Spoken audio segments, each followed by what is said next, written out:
ఒక్కసారి ఈ క్లిప్ చూడండి. I know her since last 4 years. For the last 4 or 5 years. మీకు కూడా ఈ కన్ఫ్యూజన్ ఉందా? అసలు ఫర్ ఎప్పుడు వాడాలి, సిన్స్ ఎప్పుడు వాడాలి? ఫర్ అనేది ఎప్పుడు యూజ్ చేస్తామంటే డ్యూరేషన్ ఆఫ్ టైం గురించి చెప్పినప్పుడు వాడతాం.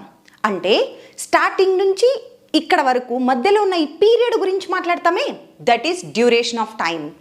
లేదు, మనం ఆ స్టార్టింగ్ పాయింట్ గురించి, ఎక్కడైతే ఒక పనిని స్టార్ట్ చేశామో ఆ స్టార్టింగ్ పాయింట్ గురించి మాట్లాడితే పాయింట్ ఆఫ్ టైంని సిన్స్ యూజ్ చేయాలి.